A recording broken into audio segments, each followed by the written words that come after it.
आइए दोस्तों, आज ग्राफ को समझते हैं। हम लोग मोशन वाले चैप्टर को समझ रहे थे और पिछले क्लास में मोशन, रेस्ट और उससे रिलेटेड जो टर्म थे, जैसे कि स्पीड हो गया, वेलोसिटी हो गया, एक्सेलरेशन हो गया, रिटार्डेशन हो गया, इनको समझने का प्रयास किए थे। आज हम देखेंगे कि भिन्न भिन्न स्थितियों में गति करने वाली वस्तु का भिन्न भिन्न तरह का ग्राफ कैसे बनते हैं। और सबसे पहले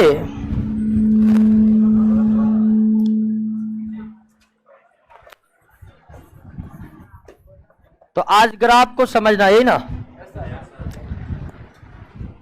गति संबंधित किसी भी ग्राफ में, यानी मोशन से रिलेटेड कोई ग्राफ में एक दूसरे भौतिक राशि यानी एक दूसरे फिजिकल क्वांटिटी के बीच देखा जाता है रिलेशन कैसा है। चाल और समय के बीच का संबंध कैसा है, चाल और दूरी के बीच का संबंध कैसा है, इन संबंधों को ग्राफ पर दर्शाया जाता है। तो आइए सबसे पहले हम देखते हैं दूरी समय ग्राफ को। दूरी समय ग्राफ यानी भिन्न भिन्न स्थितियों में गति करने वाली वस्तु, भिन्न भिन्न तरह से गति करने वाली वस्तु का दूरी समय ग्राफ किस तरह का होगा, ये समझने का प्रयास करते हैं। तो पहले दूरी समय ग्राफ के बारे में जिक्र हम कर लेते हैं। और जिस तरह दूरी समय ग्राफ होता है, ठीक उसी तरह सेम टू सेम विस्थापन और समय ग्राफ होता है। सेम टू सेम यानी कि जो दूरी समय ग्राफ के लिए शर्तें होंगे, वे विस्थापन समय ग्राफ के लिए भी वो शर्तें होंगे। जिस तरह का संबंध दूरी समय ग्राफ में हमें दिखाई पड़ेगा, उसी तरह का संबंध हमें किसमें दिखाई पड़ेगा।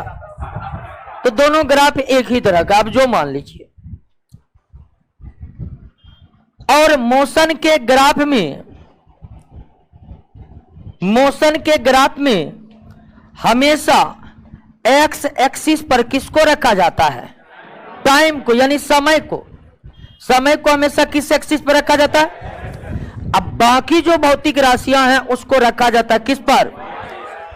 जैसे दूरी समय ग्राफ में समय किस एक्सिस पर रहेगा, दूरी किस पर रहेगा, वाई पर। चाल समय ग्राफ में समय कौन रहेगा, एक्स पर, चाल रहेगा वाई पर। वेग समय ग्राफ में वेग वाई पर और समय। किसी भी तरह का मोशन का ग्राफ हो, समय को हमेशा एक्स एक्सिस पर ही दर्शाया जाता है। आइए देखते हैं कि भिन्न भिन्न स्थितियों में गति करने वाली वस्तु का दूरी समय ग्राफ कैसा बनेगा या विस्थापन समय ग्राफ कैसा बनेगा, इसको देखते हैं। ग्राफ बनाने के लिए कुछ डाटा की जरूरत पड़ती है और आपके सामने हम डाटा एक रख रहे हैं और इस आधार पर आप निर्णय लीजिए कि इस वस्तु का गति कैसा है। एक वस्तु है, मान लीजिए कि वे पहला सेकेंड में, ठीक है, पहला सेकेंड में 10 मीटर दूरी तय किया। कितना दूरी तय किया। कोई एक वस्तु है जो पहला सेकेंड में 10 मीटर दूरी तय किया। पहला सेकेंड में कितना। वही वस्तु दूसरा सेकेंड में भी 10 मीटर दूरी तय किया। दूसरा सेकेंड में भी 10 मीटर दूरी तय किया। तीसरा सेकंड में भी 10 मीटर दूरी तय किया और चौथा सेकंड में भी 10 मीटर दूरी तय किया। और एक दूसरी वस्तु है, मान लीजिए, जो पहला सेकंड 10 मीटर दूरी तय करता है, दूसरा सेकंड, मान लीजिए दूसरा सेकंड वह दूरी तय करता है 13 मीटर, तीसरा सेकंड दूरी तय करता है 8 मीटर, चौथा सेकंड पुनः दूरी तय करता है 15 मीटर। दो प्रकार की वस्तुएं हैं। समय के साथ कितनी दूरी तय की गई है वो आपके सामने है। मान लीजिए कि ये वस्तु ए की स्थिति है और ये वस्तु बी की स्थिति है। तो अगर ये डाटा आपके पास है तो दोनों वस्तु गति कर रही है, किस तरह से गति कर रही है आप बता सकते हैं। इतना तो देखकर आप बता ही सकते हैं कि जो वस्तु ए है वे समान समय में समान दूरी तय करती है। वस्तु ए जो है समान समय में समान दूरी तय करती है। प्रत्येक 1 सेकंड में वे कितना मीटर दूरी तय कर रहा है? 10 मीटर की दूरी तय कर रहा है। और वहीं वस्तु बी के बारे में आप निश्चित ही यह कह सकते हैं कि यह समान समय में असमान दूरी तय कर रही है कि नहीं कर रही? वस्तु ए समान समय में समान दूरी तय कर रही है और वस्तु बी समान समय में असमान दूरी तय कर रही है। जब कोई वस्तु समान समय में समान दूरी तय करती है तो उसका चाल या वेग क्या होता है? एक समान होता है। वेग का समान विस्थापन से आपको बोले थे कि जैसा दूरी समय ग्राफ वैसा विस्थापन समय ग्राफ। जब कोई वस्तु समान समय में समान दूरी कर रहा है तो इसका मतलब है कि उसका चाल क्या है? आपको क्या लगता है? चाल यानी कि दूरी बटे समय। चाल भिन्न भिन्न तरह से बदलेगा तो समान समय में समान दूरी तय हो सकती है? नहीं होगा। अगर कोई वस्तु समान समय में समान दूरी तय करता है तो वस्तु के स्पीड या वेलोसिटी क्या होगी? एक समान होगी। वहीं अगर वस्तु समान समय में समान दूरी नहीं तय कर समान समय में और समान दूरी तय करती है, समय जो एक समान है, हर 1 सेकंड को हमने लिया है, ये 2 सेकंड में नहीं है, दूसरा सेकंड हम बोल रहे थे, ये मत समझ ले 2 सेकंड है यह। तो जब समान समय में असमान दूरी तय होती है तो इसका मतलब उसका चाल या वेग क्या है दोस्तों? असमान है। क्या है? असमान है। क्लियर है? कोई दिक्कत नहीं ना। एक समान चाल से चलने वाली वस्तु, एक समान चाल से चलने वाली वस्तु समान समय में समान दूरी तय करेगा, या एक समान वेग से चलने वाली वस्तु समान समय में समान डिस्प्लेसमेंट तय करेगा, समान विस्थापन तय करेगा। ठीक उसी तरह जिस वस्तु का चाल असमान होगा वे निश्चित ही समान समय में समान दूरी तय नहीं कर पाएगा, समान समय में असमान दूरी तय करेगा। अब आइए अब ग्राफ पर देखते हैं कि इन दोनों वस्तु का किस तरह का ग्राफ बनता है। हमको देखना है कि चाल और वेग क्या है, कब होगा असमान, और चाल क्या है यहां पर, एक समान चाल कब होगा। तो आइए देखते हैं कि एक समान चाल से चलने वाली वस्तु और असमान चाल से चलने वाली वस्तु का दूरी समय ग्राफ किस तरह का बनेगा। एक समान चाल और असमान चाल से चलने वाली वस्तु का दूरी समय ग्राफ किस प्रकार बनेगा, तो आइए हम आपको दिखाते हैं। दूरी समय ग्राफ लेना है तो दोस्तों आपको एक्स एक्सिस पर क्या लेना होगा, क्या लेना पड़ेगा, समय लेना पड़ेगा।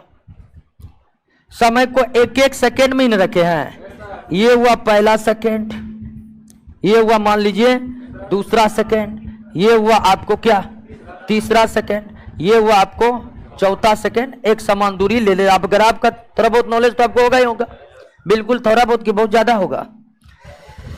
और ये हम मान लिए 5वां सेकेंड है, ठीक है। अब दूरी को भी ले लीजिए 10-10 के रेंज में, 5 हो गया 10, ठीक है, 5, 10, 15, 20, 25, 30, 35, 40। समझिए, मजा मत लीजिए, ठीक है। बहुत आदमी पढ़ने के मतलब मजा लेने लगते हैं, पढ़ाई मजा लेने का चीज नहीं है, टेंशन लेने का चीज है। समझिएगा तब क्वेश्चन हल होगा। इसीलिए दिमाग पर प्रेशर डालकर रखिए कि समझना क्या है। क्लियर हो गया। अब देखिए पहला सेकंड कितना दूरी तय हुआ, दूसरा सेकंड भी। तो अगर पहला सेकंड तय हुआ, ठीक है 10, दूसरा सेकंड और 10 मीटर आगे जाएगा तो 10 10 कितना हो जाएगा दोस्तों, 20। तो दूसरा की जगह क्या हो जाएगा 20। तीसरा सेकंड में फिर अगला 10 मीटर आगे बढ़ा है, तीसरा सेकंड में भी अगर 10 मीटर दूरी तय हुआ है तो 3 सेकंड में कितना मीटर दूरी तय हुआ, यानी तीसरा सेकंड में कितनी दूरी पर रहेगा 30। तो 3 यहां पर ना आएगा दोस्तों। और फिर चौथा सेकंड कितना 40 मीटर पर पहुंच जाएगा। तो अगर एक समान चाल से चलने वाली वस्तु, एक समान चाल से चलने वाली वस्तु को हम देखें तो एक समान चाल से चलने वाली वस्तु समान समय में समान दूरी तय करती है, समान समय में। और हम एक डाटा में रखे थे जिसमें हर एक सेकंड में 10 मीटर दूरी तय कर लिया, और हर एक सेकंड में 10 मीटर दूरी तय है। तो पहला सेकंड वो 10 मीटर की दूरी पर है, तो दूसरा सेकंड वो कितना मीटर दूरी पर रहेगा, तीसरा सेकंड वो, चौथा सेकंड में। अगर इसको हम मिलाए तो कुछ इस तरह से मिलेगा दोस्तों, ठीक है, कुछ इस तरह से मिलेगा। ये बिल्कुल हमारा जो बनेगा कैसा, स्ट्रेट लाइन बनेगा। क्या बनेगा, स्ट्रेट लाइन बनेगा, यानी क्या बनेगा, सरल रेखा। यानी कि जब वस्तु एक समान चाल से चलती है तो उसका दूरी समय ग्राफ एक सरल रेखा के रूप में बनता है, एक स्ट्रेट लाइन के रूप में बनता है। और यह स्ट्रेट लाइन दूरी और समय एक्सिस के ठीक बीचों बीच होती है, अर्थात कितने पर होती है। क्लियर हो गया ना। जब कोई वस्तु एक समान चाल से चलेगा तो उसका दूरी समय ग्राफ, उसका दूरी समय ग्राफ एक सरल रेखा होगा, और यह सरल रेखा एक्स और वाई एक्सिस के ठीक बीचों बीच होगा। हर एक एक्सिस से दूरी इसकी कितनी होगी, 45 डिग्री होगी। क्लियर है, कोई दिक्कत है। आपको कभी कभी इस तरह से परीक्षा में सीधे दे देगा ये है दूरी, दूरी ये है समय, कहेगा इस तरह का ग्राफ दे देगा, कहेगा बताइए दूरी समय ग्राफ देकर इसका चाल कैसा है, इसका चाल कैसा है, एक समान है। अगर दूरी समय ग्राफ में इस तरह का स्ट्रेट लाइन देखे तो क्लियर है कि यह वही वस्तु का ग्राफ है दोस्तों जो एक समान चाल से चल रही है, जो एक समान चाल से चल रही है। क्लियर है। अब दूरी समय ग्राफ में एक समान चाल से चलने वाली वस्तु का ग्राफ पहचानने में कोई दिक्कत होगा आपको? या दोस्तों अगर यहां पर दूरी हटाकर, यहां पर से दूरी हटाकर अगर हम विस्थापन दे दे, डिस्प्लेसमेंट देते, तो यही हो जाएगा एक समान वेग। ये क्या हो जाएगा? दूरी दे तो एक समान चाल, अब विस्थापन दे तो एक समान वेग। अब वेग विस्थापन पिछले क्लास में बताए थे जी, याद है कि भूल गए हैं? ध्यान दीजिए दोस्तों, भूल जाना कोई कहिएगा खराब बात है, नहीं है। आदमी भूल सकता है, आदमी नहीं भूलेगा तो जिंदगी उसका पगला जाएगा, नहीं पगला जाएगा। जितना चीज आप रोज पढ़ते, मान लीजिए कोई चीज आप भूलवे नहीं कीजिए तब क्या होगा? गजब हो जाएगा, नहीं हो जाएगा? तो भूलना जरूरी है, और जरूरी ही नहीं, मानव प्रकृति का स्वभाव है कि आप भूलिएगा दोस्तों। लेकिन नौकरी उसको होगा जो भूल जाने के बाद बार बार रिवीजन करके उसे कंठस्थ कर लिया दोस्तों। जिस तरह आदमी साइकिल चलाकर जिंदगी भर नहीं कभी भूलता है, ठीक उसी तरह आपको पढ़ाई को बनाना पड़ेगा। ठीक है, साइकिल चलाते हैं, कभी भूले हैं साइकिल चलाकर? कभी जिंदगी में ऐसा मौका आया है कि दोस्त फिर से साइकिल सीखेंगे? नहीं। तो दोस्तों उसी तरह पढ़ाई को बनाना होगा, पढ़ाई को। और ये कब होगा? जब आप लगातार रहिएगा। फिलहाल क्लियर है ना? आइए दोस्तों, आप देखे थे एक और डाटा देखे थे कि जब वस्तु समान समय में असमान दूरी तय कर रही थी, और जब कोई वस्तु समान समय में असमान दूरी तय करता है, जब वस्तु समान समय में असमान दूरी तय करती है, कभी 10, कभी 13, कभी 8, कभी 15, निश्चित तौर पर इसकी चाल क्या है? असमान है। उसकी चाल क्या है दोस्तों? असमान है। अब इसका ग्राफ बनाइएगा तो 10, 13, 8, 18 है। इसका ग्राफ आप अंदाज लगा लिए होंगे कैसा होगा। बोला टेढ़ा मेढ़ा।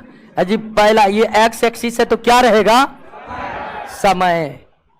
दूसरा सेकेंड, तीसरा सेकेंड, चौथा सेकेंड, पांचवा सेकेंड। ठीक है दोस्तों, 5, 10, 15, 25, 35, 45, 50। क्लियर है। अब हम चेक करते हैं कि ग्राफ तो बिल्कुल एक्यूरेट नहीं बनेगा। ठीक है, तो हम चेक कर लेते हैं कि असमान। पहला सेकेंड कितना दूरी तय किया? 10। तो पहला सेकेंड दोस्तों यहां पर गिरेगा, यहां पर गिरेगा ना, यहां पर। दूसरा सेकेंड तो 13, 10, 23, 23 आपको यहां पर आएगा। 23 आपको क्या आएगा? यहां पर आएगा।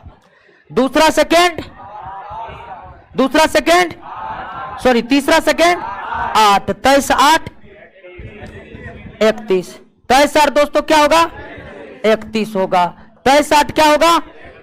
तो इस तरह से इसका ग्राफ उसके बाद जोड़ते जाएगा। इसका ग्राफ बिल्कुल सीधा नहीं बनेगा, कभी टेढ़ा बनेगा, कभी इस तरह जाएगा।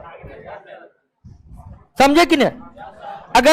अगर हम इस तरह ग्राफ खींचे तो निश्चित वो स्ट्रेट लाइन ना होकर क्या होगा? कर्व लाइन होगा। क्या होगा? कर्व लाइन होगा, कवर्ड लाइन होगा। यानी हिंदी में बोले इसको क्या कहते हैं? वक्ररेखा। यानी ध्यान दीजिए, जब कोई वस्तु समान समय में एक समान दूरी न तय कर असमान दूरी तय करेगा तो उसका चाल असमान होगा या उसका वेग असमान होगा। और असमान चाल या वेग वाली वस्तु का दूरी समय ग्राफ एक सरल रेखा ना होकर एक टेढ़ी मेढ़ी रेखा बनेगा। क्या बनेगा? एक टेढ़ी मेढ़ी रेखा बनेगा। अब आपको दो तरह से एग्जाम में मान लीजिए कि दे ये है दोस्तों दूरी समय ग्राफ, और ये है आपको दूरी समय ग्राफ, और सेम टू सेम बनता है। ध्यान दे रहे हैं दोस्तों? समझ रहे हैं कि ना? पहले आप ग्राफ को समझिए, उसके बाद विस्थापन समय ग्राफ और ये विस्थापन समय ग्राफ। अब बताइएगा, विस्थापन में आपको सिर्फ वेग ले लेना है, वेलोसिटी ले लेना है, और दूरी रहेगा तो स्पीड लेना, चाल ले लेना। विस्थापन समय ग्राफ, ये 4 ग्राफ दिया हुआ है। अब आप इसमें बताइए इसमें क्या हो रहा है? ये क्या दर्शा रहा है? असमान चाल दर्शा रहा है। ये क्या दर्शा रहा है? ये क्या दर्शा रहा है? असमान वेग को दर्शा रहा है। ये क्या दर्शा रहा है? ये एक समान चाल को दर्शा रहा है, और ये एक समान वेग। ध्यान दीजिए, एक समान चाल से चलने वाली वस्तु का दूरी समय ग्राफ कुछ इस तरह होता है। स्ट्रेट लाइन होता है और दोनों एक्सिस के ठीक बीचों बीच होता है। ध्यान रखना, स्ट्रेट लाइन किसी भी तरह भी हो सकता है। एक समान वेग से चलने वाली वस्तु का विस्थापन समय ग्राफ भी एक सरल रेखा होता है और दोनों एक्सिस के बीचों बीच होता है। बीचों बीच कहने का मतलब दोनों एक्सिस से दूरी 45 डिग्री होता है। क्लियर है? एक समान चाल, असमान चाल, एक समान वेग, असमान वेग के संबंध में अब आपको दूरी समय ग्राफ देकर दे देगा। पकड़ नहीं लीजिएगा दोस्तों। एक डाटा हम आपके फोटो नहीं खींचिएगा, नेट पर बहुत डाला हुआ है, सर्च करिएगा ना ग्राफ। 1 लाख ग्राफ निकलेगा नेट पर, समझने का जरूरी है दोस्तों। समझ रहे हैं ना, समझना जरूरी है, प्रश्न बनाना जरूरी है, इसीलिए हम प्रश्न भी क्लास में करवाते हैं। आइए दोस्तों, एक हम डाटा आपके सामने रख रहे हैं और उस डाटा के आधार पर अगर कोई वस्तु किसी वस्तु के सापेक्ष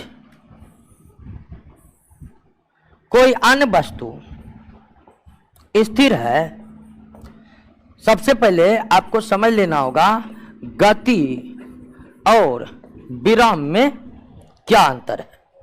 गति और विराम में क्या अंतर है, गति और विराम में क्या अंतर है, ये आप समझ रहे हैं ना। जब ये गति और विराम पढ़ेंगे तो हमें एक रिफरेंस पॉइंट लेना पड़ेगा, आपको बताए थे ना। रिफरेंस पॉइंट के बिना हम गति और विराम को नहीं समझ सकते हैं। और वास्तविकता यह है कि हर वस्तु क्या है, गतिशील है, क्योंकि हम जिस पृथ्वी ग्रह पर रखते हैं वे स्वयं गतिशील है, वे स्वयं गतिशील है। तो जब कोई वस्तु किसी वस्तु के सापेक्ष समय के साथ अपनी स्थिति को बदल ले तो कहा जाता है वो गति में है। जब कोई वस्तु किसी वस्तु के सापेक्ष समय के साथ अपनी स्थिति में कोई बदलाव ना लाए तो वो क्या हो गया, विराम। ये वस्तु है हमारा, और मान लीजिए ये रिफरेंस ऑफ पॉइंट है, और इस रिफरेंस ऑफ पॉइंट यानी कि इसके सापेक्ष यह वस्तु पहला सेकंड भी यहीं पर है, दूसरा सेकंड भी यहीं पर है, तीसरा सेकंड भी यहीं पर है, चौथा सेकंड भी यहीं पर है, तो माना जाएगा ये किसमें है, विराम। अगर वस्तु इस रिफरेंस पॉइंट के सापेक्ष पहला सेकंड यहां पर है, दूसरा सेकंड यहां पर है, तीसरा सेकंड यहां पर है, तो समय के साथ स्थिति में क्या होते जा रहा है, मतलब यह किस स्थिति में, गति विराम भूले नहीं रहा है। अब आपसे हम एक सामने डाटा रख रहे हैं, गति और विराम क्या समझ रहे हैं। गति की सबसे प्राथमिक विशेषता यही है कि गतिशील वस्तु किसी रिफरेंस पॉइंट के सापेक्ष या किसी अन्य वस्तु के सापेक्ष समय के साथ अपने स्थिति में लगातार क्या लाते रहते हैं, बदलाव लाते रहते हैं। एक वस्तु पहला सेकेंड 10 मीटर की दूरी पर है,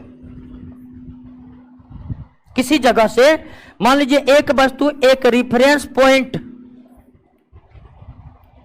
के सापेक्ष कितने मीटर की दूरी पर है, 10 मीटर की दूरी पर है। दूसरा सेकेंड भी वह किसी रिफरेंस पॉइंट के सापेक्ष 10 मीटर की दूरी पर ही है। तीसरा सेकेंड भी एक वस्तु किसी रिफरेंस पॉइंट के सापेक्ष 10 मीटर की दूरी पर है। इसका मतलब वस्तु चल रहा है कि स्थिर है, स्थिर है। वस्तु क्या है, स्थिर है ना। एक वस्तु मान लीजिए कि आपको एक डाटा हम दिए हुए और इसमें बता रहे हैं आपको कि एक वस्तु किसी अन्य वस्तु के सापेक्ष पहला सेकेंड 10 मीटर की दूरी पर था, दूसरा सेकेंड भी 10 मीटर की दूरी पर था, तीसरा सेकेंड भी 10 मीटर की दूरी पर था। यानी कि वे अपने स्थिति में कोई बदलाव नहीं ला रहे हैं, तब तो वो वही का वही है। इसका मतलब है दोस्तों क्या स्थिर है। एक समान चाल और असमान चाल से चलने वाली वस्तु का दूरी समय ग्राफ कैसा बना आप देख लिए।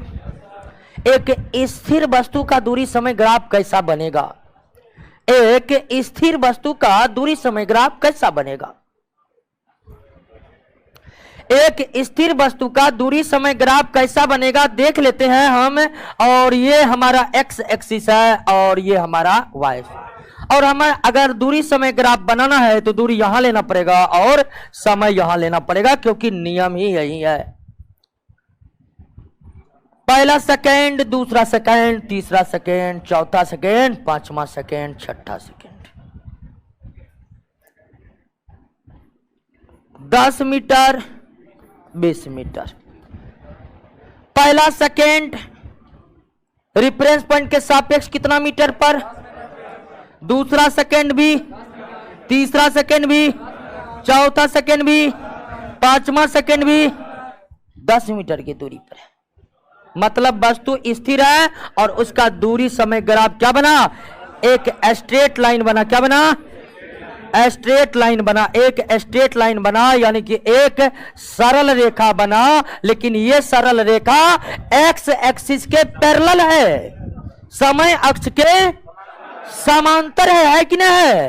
ध्यान रखना है दोस्तों, दूरी समय ग्राफ, दूरी समय ग्राफ में इस तरह का ग्राफ एक समान चाल और इस तरह का ग्राफ स्थिर वस्तु का है। यह वस्तु गति में है ही नहीं। तो एक स्थिर वस्तु का वेग समय ग्राफ, एक स्थिर वस्तु का वेग समय ग्राफ स्ट्रेट लाइन बनता है, एक सरल रेखा बनता है, लेकिन वह सरल रेखा समय अक्ष के क्या होता है, समांतर होता है। कभी कभी शब्दों में भी प्रश्न दे दिए जाते हैं।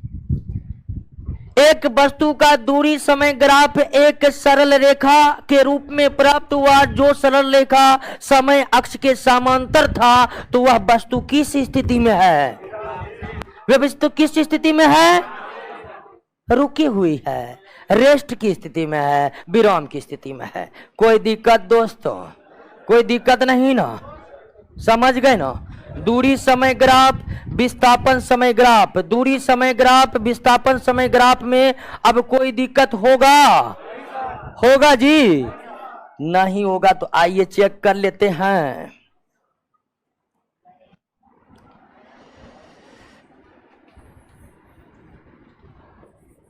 दूरी समय और सेम टू सेम क्या बनता है, विस्थापन, डिस्प्लेसमेंट समय। ठीक है, दूरी समय,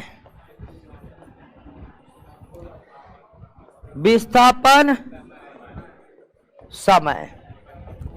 एक और ग्राफ बना लेते हैं और यहां पर दूरी समय और विस्थापन समय। अब विस्थापन और दूरी में क्या फर्क है वो तो हम पढ़े हुए हैं। ठीक है, सिर्फ विस्थापन रहना तो वेग बोलना है और समय रहती चाल रहेगा तो, सॉरी दूरी रहेगा तो चाल। अब इस ग्राफ में किधर से क्या स्थितियां मौजूद हो रही है आप पकड़िए इसको। दूरी समय ग्राफ में इस तरह रहेगा, क्या होगा, एक समान चाल रहेगा। क्या रहेगा, एक समान चाल रहेगा। क्या रहेगा, क्या स्थिति है दोस्तों, स्थिर है, बिल्कुल। ये कुछ समय तक एक समान है, तब वो समान हुआ है, ये बोलिए। ठीक है, कुछ समय तक चाल क्या है और उसके बाद क्या हो चुका है, और समान। इस तरह का भी सवाल दे सकता है। शुरुएज कवर लाइन होगा मान लीजिए कि इस तरह, तो ये क्या दर्शा रहा है, सेम टू सेम। यहां पर देखिए वस्तु का स्थिति क्या है, यह किस स्थिति में है, विराम की स्थिति में है। किस स्थिति में दोस्तों, विराम की स्थिति में है। और ये कहिए एक समान वेग की स्थिति में है, और ये कहिए असमान वेग की स्थिति। क्लियर है? अगर आप समझ गए, बस इतना ही समझना है। अगर यहां जवाब दे रहे हैं आप कि कौन ग्राफ क्या बता रहा है, फिर आपको आगे कोई दिक्कत होने वाला, और आपको दिक्कत हुआ समझिए सबको दिक्कत हुआ है। ठीक है, क्लियर हो गया? दूरी समय ग्राफ में अब किसी भी तरह से देगा तो कोई दिक्कत नहीं ना। एक बार पुनः सुन लीजिए, एक समान चाल से चल रही वस्तु का दूरी समय ग्राफ एक सरल रेखा होता है, और यह सरल रेखा दोनों एक्सिस के बीचों एक स्थिर वस्तु का दूरी समय ग्राफ तथा विस्थापन समय ग्राफ भी एक सरल रेखा होता है, लेकिन यह समय अक्ष के समांतर होता है। एक समान वेग से चल रही वस्तु का विस्थापन समय ग्राफ स्ट्रेट लाइन होता है और बीचों बीच होता है दोनों एक्सिस का। असमान चाल और असमान वेग से चल रही वस्तु का दूरी समय ग्राफ या विस्थापन समय ग्राफ एक वक्र रेखा होता है, कवर्ड लाइन होता है, एक वक्र रेखा होता है। एक कोई दिक्कत, कवर्ड लाइन किसी तरह से दिया हुआ है तो समझिए क्या है, कोई दिक्कत यहां पर। समझ गए ना। अब आते हैं चाल समय ग्राफ पर विचार करते हैं दोस्तों।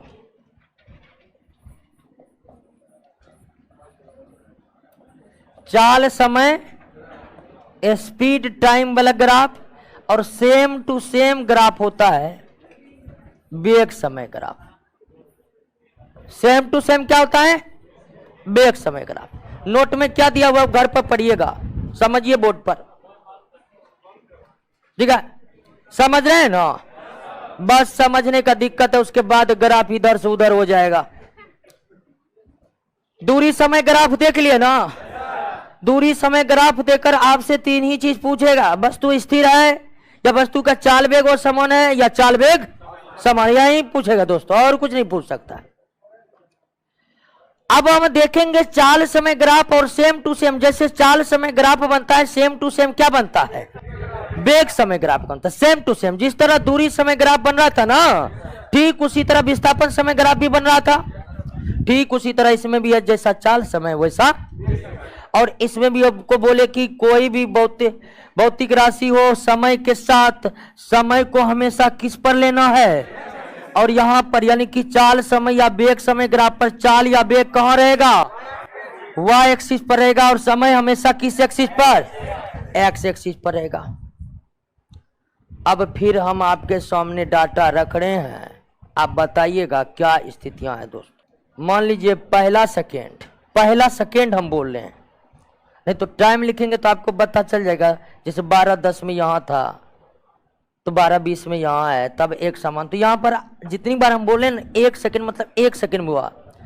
अगर उसका एक वस्तु जो पहला सेकेंड 20 मीटर के चाल 20 मीटर पर सेकेंड के चाल से जा रहा था, दूसरा सेकेंड भी उसका चाल 20 मीटर पर सेकेंड है, तीसरा सेकेंड भी उसका चाल 20 मीटर पर सेकेंड है, और चौथा समय भी उसका चाल 20 मीटर पर सेकेंड। एक वस्तु आपके सामने ए है, मान लीजिए कि इसका चाल पहला सेकेंड 20 मीटर पर सेकेंड है, दूसरा सेकेंड भी 20 मीटर पर सेकेंड है, तीसरा सेकेंड भी 20 मीटर पर सेकेंड है, और चौथा सेकेंड भी 20 मीटर पर सेकेंड है।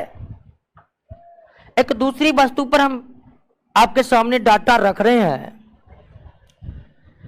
एक वस्तु जिसका चाल पहला सेकेंड में 10 मीटर पर सेकेंड है, दूसरा सेकेंड में 5 मीटर पर सेकेंड है, तीसरा सेकेंड में 15 मीटर पर सेकेंड है, और चौथा सेकेंड में 8 मीटर पर सेकेंड। एक वस्तु बी है। एक वस्तु सी है जिसका चाल पहला सेकेंड मान लीजिए 10 मीटर पर सेकेंड है, दूसरा सेकेंड 15 मीटर पर सेकेंड है, तीसरा सेकेंड 20 मीटर पर सेकेंड है, चौथा सेकेंड 25 मीटर पर सेकेंड।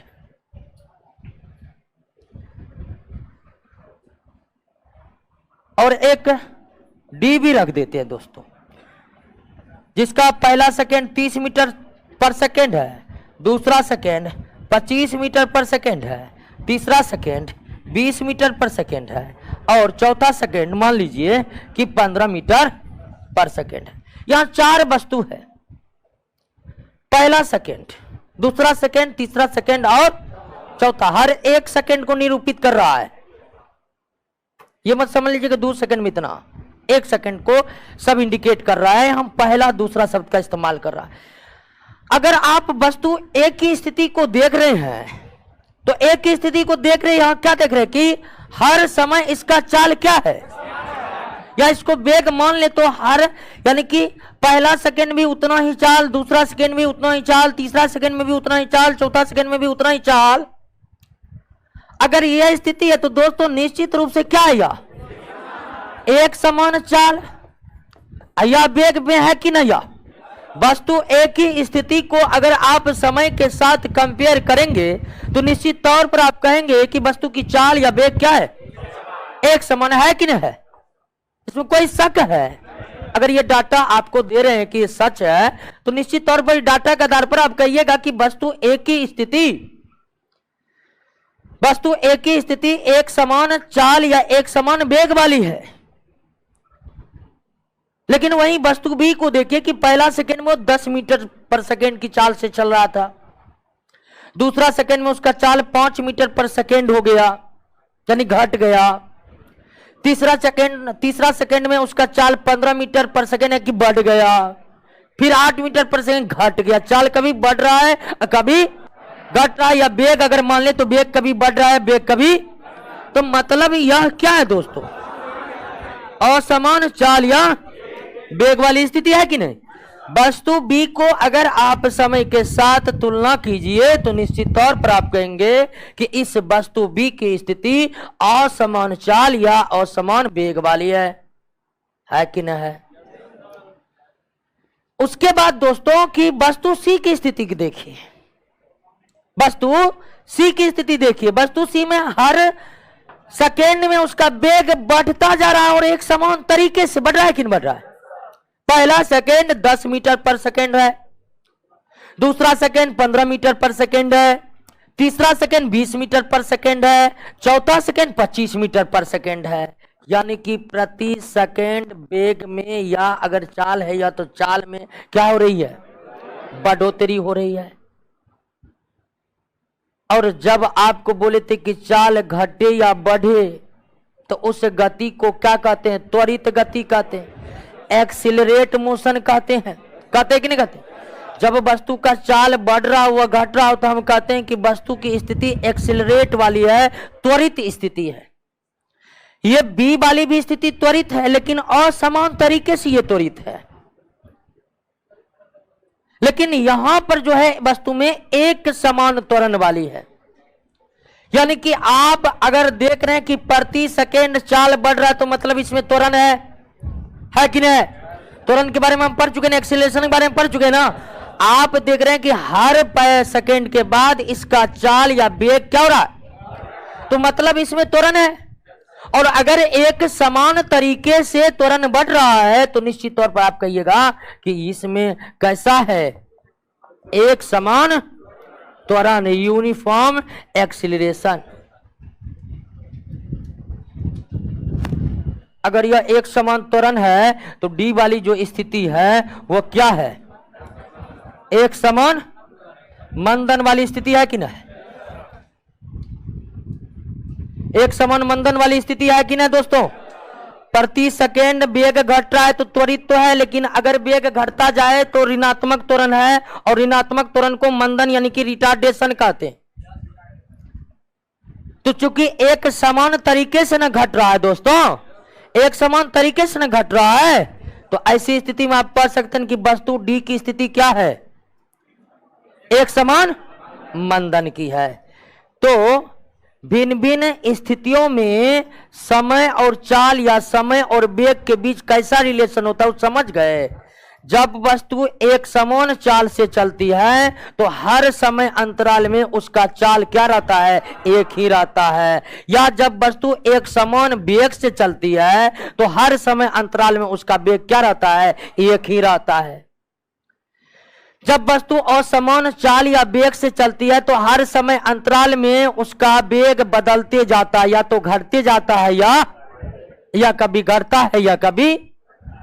जब वस्तु का चाल एक समान त्वरण वाली हो तब प्रति सेकेंड उसका वेग क्या होता है, एक समान तरीके से बढ़ते जाता है। जब वस्तु का चाल एक समान मंदन वाली हो, जब वस्तु का चाल एक समान मंदन वाली हो तो प्रति सेकेंड वस्तु का वेग एक समान तरीके से क्या होते जाता है। क्लियर हो गया। हम इसी चारों प्रकार के गति का देखेंगे, चाल समय ग्राफ या वेग समय ग्राफ कैसा होता है। कितने प्रकार की वस्तु को देखना है, 4 प्रकार की वस्तु को देखना है। एक वस्तु एक समान चाल या वेग से है, दूसरी वस्तु असमान चाल या वेग से है, तीसरी वस्तु एक समान त्वरण वाली है, चौथी वस्तु एक समान मंदन वाली है। इन चारों स्थितियों में चाल समय ग्राफ कैसे बनेगा क्लियर करके देखते हैं। आइए दोस्तों, सबसे पहले एक समान चाल या वेग। समय हमेशा कहां, पहला सेकेंड, दूसरा सेकेंड, तीसरा सेकेंड, चौथा सेकेंड।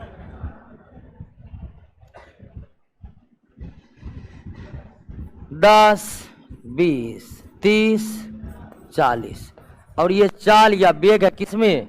Metre second. तो क्या है? एक समान चाल। एक समान चाल में हर समय कितना का चाल रहेगा? हर समय अंतराल में एक ही चाल रहेगा। तो पहला सेकेंड 20, दूसरा सेकेंड 20, तीसरा सेकेंड 20, चौथा सेकेंड 20, पांचवा सेकेंड 20। और ग्राफ खींचेंगे तो स्ट्रेट लाइन बनेगा। क्या बनेगा? स्ट्रेट लाइन बनेगा दोस्तों। क्या बनेगा? स्ट्रेट लाइन बनेगा, यानी क्या बनेगा? सरल रेखा। जब वस्तु एक समान चाल से चलती है या जब वस्तु एक समान वेग से चलती है तो उसका चाल समय ग्राफ या वेग समय ग्राफ एक सरल रेखा होता है और वो सरल रेखा समय अक्ष के क्या होता है? समांतर होता है। कोई दिक्कत?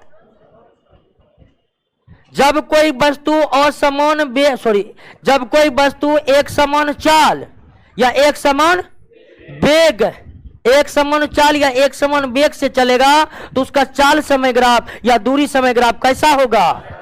लेकिन सरल रेखा बीचों बीच होगा या समय अक्ष के समांतर होगा? कैसा होगा? क्लियर हो गया? कोई दिक्कत है?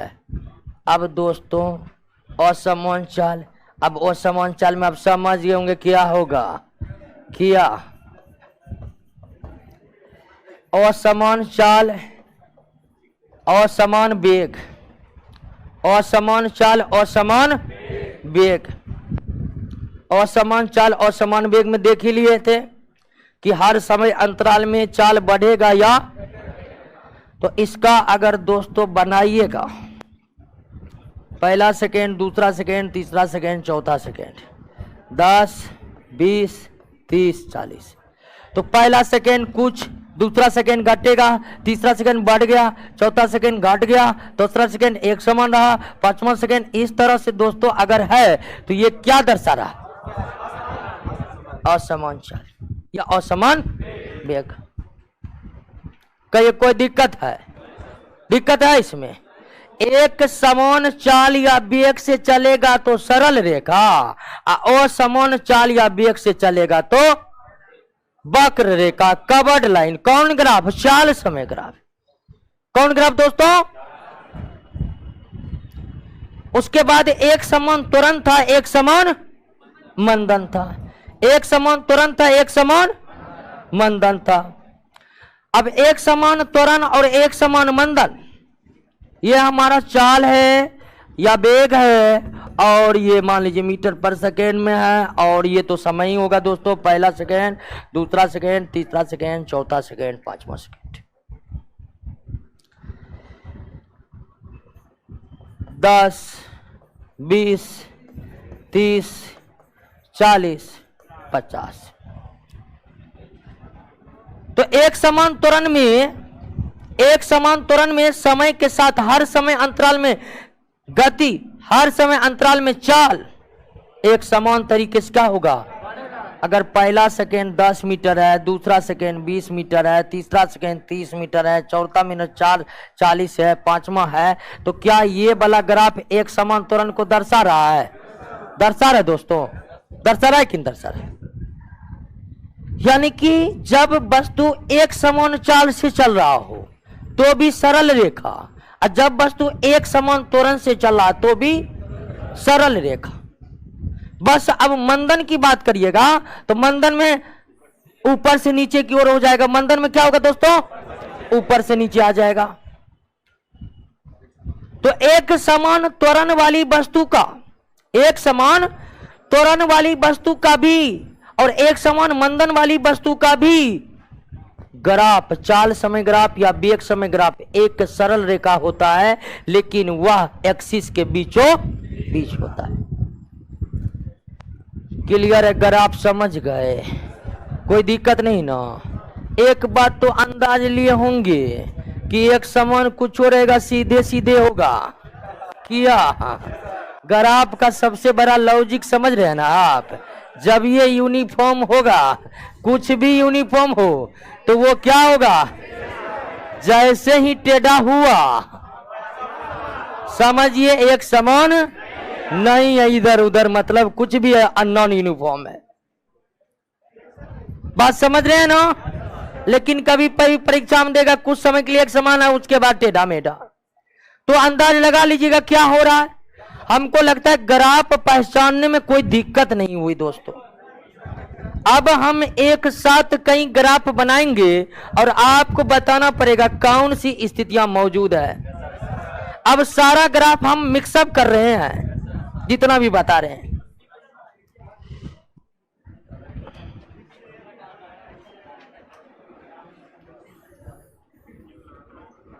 सोच के बोलिएगा।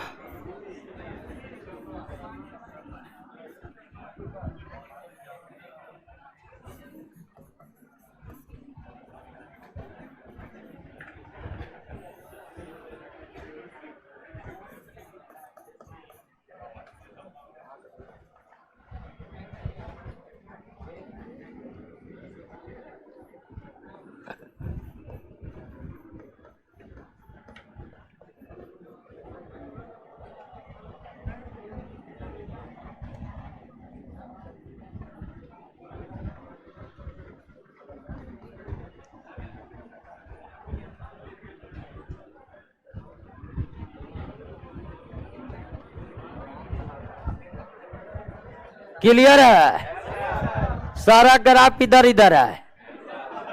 दूरी समय, चाल समय, वेग समय, विस्थापन समय, वेग समय और दूरी समय।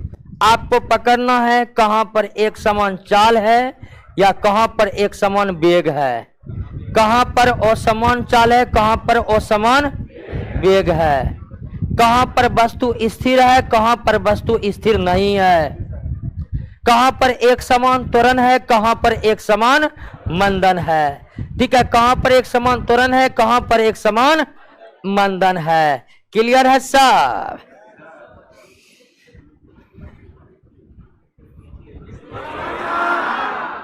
दूरी समय ग्राफ पे स्ट्रेट लाइन या एक समान चाल को दर्शा रहा है। किसको दर्शा रहा है? एक समान चाल। क्या हो गया? यहाँ विस्थापन समय ग्राफ, विस्थापन समय ग्राफ वक्र रेखा है, तो मतलब ये असमान वेग को दर्शा रहा है, असमान वेग को दर्शा रहा है। यहां पर बताइए एक समान,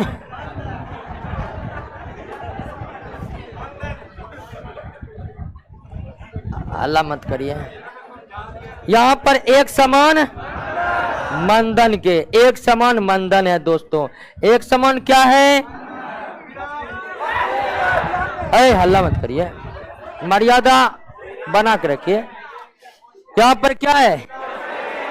एक समान चाल। यहां पर एक समान चाल को दर्शा रहा है। यहां पर एक समान,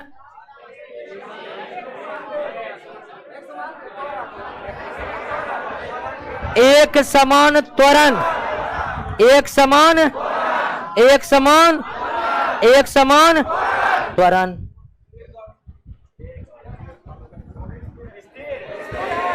यहां वस्तु क्या है? स्थिर है। क्लियर हो गया। ग्राफ में कोई दिक्कत होने वाला।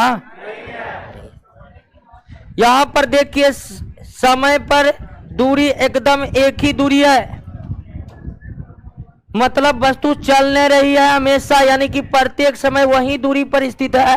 तो इसका मतलब है कि यह वस्तु क्या है? स्थिर है। यह वस्तु क्या है? स्थिर है। कोई दिक्कत नहीं ना दोस्तों? नहीं ना। आइए दोस्तों दिखाते हैं आपको, बताइएगा।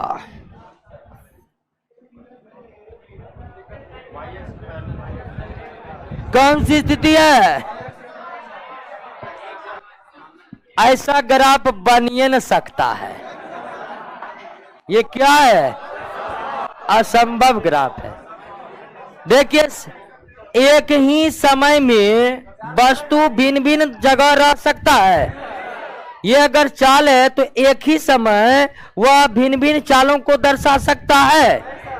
ये संभव है किसी के लिए या किसी वस्तु के लिए?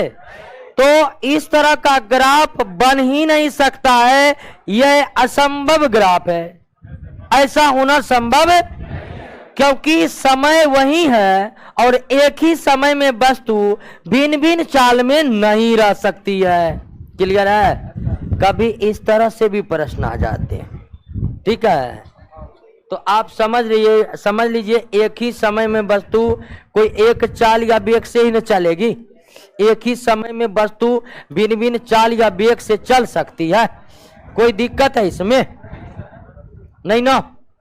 तो ग्राफ से दोस्तों ऐसा ही प्रश्न आएगा और इसी तरह के प्रश्न आपसे पूछे जाएंगे कि निम्नलिखित में कौन सा ग्राफ एक समान त्वरण को दर्शा रहा है, निम्नलिखित में कौन सा ग्राफ एक समान मंदन को दर्शा रहा है, निम्नलिखित में कौन सा ग्राफ स्थिर वस्तु की स्थिति को बतला रहा है, निम्नलिखित में कौन सा ग्राफ एक समान चाल को दर्शा रहा है। किसी भी तरह का प्रश्न ग्राफ से रिलेटेड आएगा। दोस्तों आप देख ही चुके हैं दूरी समय ग्राफ, विस्थापन समय ग्राफ, चाल समय ग्राफ और वेग समय ग्राफ। क्या कोई दिक्कत होगा? संभव है ऐसा? बता दीजिए, एक बार बता दीजिए।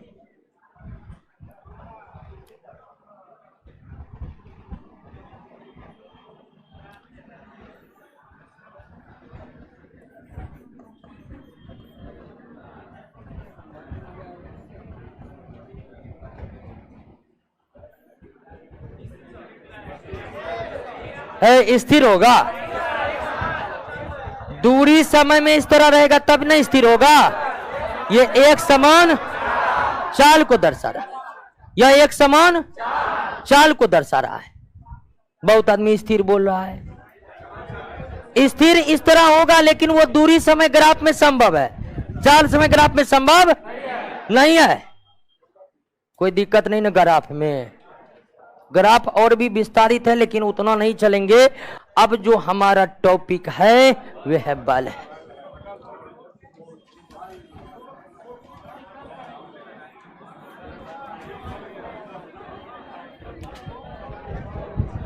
ध्यान दीजिए, ग्राफ में कोई दिक्कत दोस्तों नहीं। तो धीरे धीरे सवालों को हल करेंगे ना, क्वेश्चन पर जाएंगे, न्यूमेरिकल बनाएंगे, तब और भी बहुत अच्छा से क्लियर होगा। आइए, अब जो हमारे पास एक महत्वपूर्ण फिजिकल क्वांटिटी है, बल है, फोर्स है। ठीक है, और सबसे पहले यह समझना जरूरी है कि बल है क्या। बल क्या है और बल क्या है, इसका पहला परिभाषा आप 7वीं क्लास में पढ़े हैं। वहां से ही बल को विस्तार दिया गया है, बल टॉपिक को विस्तार दिया गया होगा 7th क्लास में। तो बल क्या है, तो शुरुआत में ध्यान, बातचीत मत करना है। बल क्या है, इसको शुरुआत में जो परिभाषित किया गया दोस्तों, शुरुआत में परिभाषित करने का तरीका था कि खींचना और धकेलना, इसी को क्या कहते हैं, बल। और 7वीं की किताब में, 7वीं की जो एनसीईआरटी बुक है, उसमें यही परिभाषा भी दिया हुआ है कि खींचना और धकेलना एक प्रकार का क्या है, बल है। ये बल का शुरुआती परिभाषा है, नवीनतम परिभाषा पर हम आएंगे। तो बल क्या है, इसके संबंध में जो सबसे शुरुआती परिभाषा हमें जानने को मिलता है वो यही है कि खींचना और धकेलना को ही क्या कहते हैं, बल कहते हैं। लेकिन बल क्या है इसका पता तब तक सही नहीं लगा था जब तक कि न्यूटन ने अपने गति संबंधी नियम ना दिए थे। न्यूटन के बल क्या है, ठीक है दोस्तों, बल क्या है इसकी जानकारी पूरे विश्व को तब लगी। बल क्या है, बल की वास्तविक ज्ञान क्या है, इसका सही पता तब ही लोगों को लगा जब न्यूटन ने क्या दिया, गति संबंधी नियम दिया। यानी कि जब तक न्यूटन ने गति संबंधी नियम नहीं दिया था तो क्या प्रकृति में बल नहीं थे? यानी कि जब तक न्यूटन ने गति नियम नहीं दिया था उससे पहले भी बल थे। ब्रह्मांड में कुछ बल है जो अनंत काल से है, पृथ्वी के या ब्रह्मांड के उत्पत्ति के साथ है। लेकिन बल क्या है, बल किस तरह कार्य करते हैं, इसका वास्तविक ज्ञान लोगों को तब हुआ जब न्यूटन ने गति संबंधी नियम दिया। न्यूटन के 3 गति संबंधी नियम है और 3 गति संबंधी में जो पहला है वो बल का परिभाषा ही देता है। यानी कि बल की सही परिभाषा क्या होगी वो भी तब पता चला जब क्या आ गया। यानी जब तक न्यूटन ने गति संबंधी नियम प्रतिपादित नहीं किए थे तब तक बल की सही परिभाषा भी लोगों के सामने नहीं था। न्यूटन के 3 गति नियम में दूसरा जो है वह बल का फार्मूला बतलाता है और बतलाता है कि बल किस तरह से किसी वस्तु पर लगकर कार्य कर सकते हैं। तो बल का परिभाषा की बात हो, बल के फार्मूला की बात हो, बलों के बीच के संबंध की बात हो, इन सब का पता तब लगा दोस्तों, या इन सब बातों की विस्तृत जानकारी तब हो पाई जब किसने गति नियम दिया। यानी कि न्यूटन के गति नियम जानने, गति नियम प्रतिपादित होने से पहले लोगों को न तो बल की सही परिभाषा ज्ञात थी, लोगों को बल का न तो सही फार्मूला ज्ञात था और न ही लोग विभिन्न प्रकार के बलों के बीच संबंध को जान पाते थे। तो निश्चित तौर पर बल क्या है इसको सामने लाने में जिन वैज्ञानिक का सबसे बड़ा योगदान है दोस्तों, वे कौन है? न्यूटन। आगे हम न्यूटन के गति संबंधी नियम को पढ़ेंगे और गति संबंधी नियम को पढ़कर देखेंगे कि गति संबंधी नियम से जो बल की परिभाषा ज्ञात होती है, जो बल का फार्मूला ज्ञात होता है, तो हम जानने की कोशिश करेंगे। लेकिन जब न्यूटन के गति नियम नहीं था तब बल को परिभाषित जो किया जाता था दोस्तों, इसी तरह परिभाषित किया जाता था कि खींचना और धकेलना कोई क्या कहते हैं? बल कहते। तो बल क्या है, बल क्या है वो तो सही सही पता तब लगेगा जब आप गति नियम पढ़िएगा। लेकिन फिर भी गति नियम के बिना बल को हम किस तरह परिभाषित कर सकते हैं? तो बल वो एक्सटर्नल फैक्टर है, बल वो बाह्य कारक है, हालांकि बल आंतरिक कारक भी हो सकते हैं। तो बल वो है जो किसी वस्तु पर लगकर 5 तरह के, बल वो है जो किसी वस्तु पर लगकर 5 तरह के प्रभाव दिखा सकते। बल क्या है? तो बल एक ऐसा भौतिक कारक है जो किसी वस्तु पर अगर लगेगा तो उस वस्तु में भिन्न भिन्न तरह के कितने प्रभाव या कितने इफेक्ट पड़ सकते हैं? 5।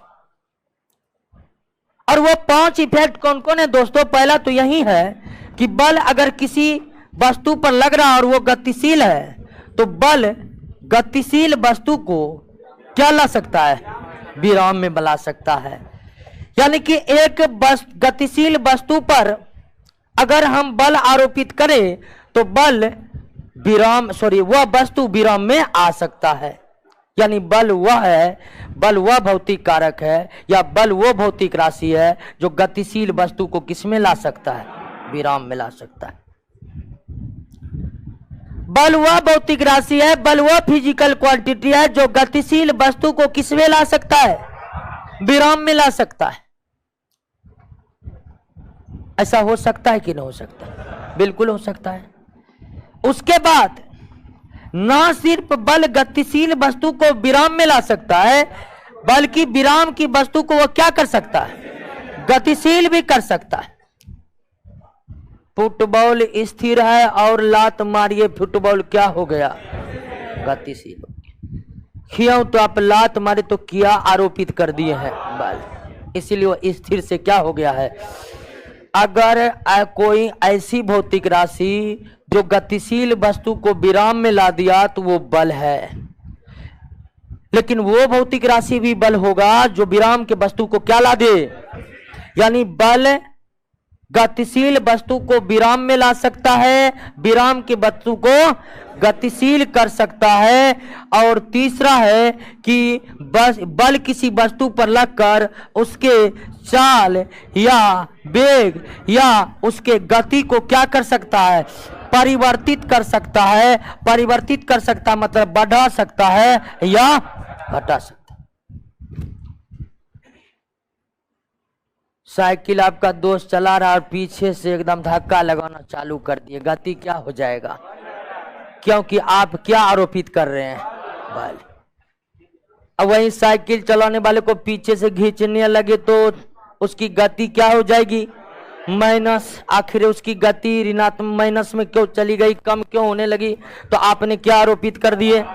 तो बल किसी वस्तु पर लगकर उसके चाल को बदल सकता है या उसके गति को बदल सकता है या उसके वेग को बदल सकता है। बदलने का तात्पर्य बढ़ाने से भी है। और तो बल वह भौतिक राशि है जो गतिशील वस्तु को क्या कर सकता है, विराम में ला सकता है। बल वह भौतिक राशि है जो विराम के वस्तु को क्या कर सकता है, गतिशील कर सकता है। बल वह भौतिक राशि है जो चाल, वेग और गति को क्या कर सकता है, परिवर्तित कर सकता है। क्या कर सकता है दोस्तों, परिवर्तित कर सकता है। और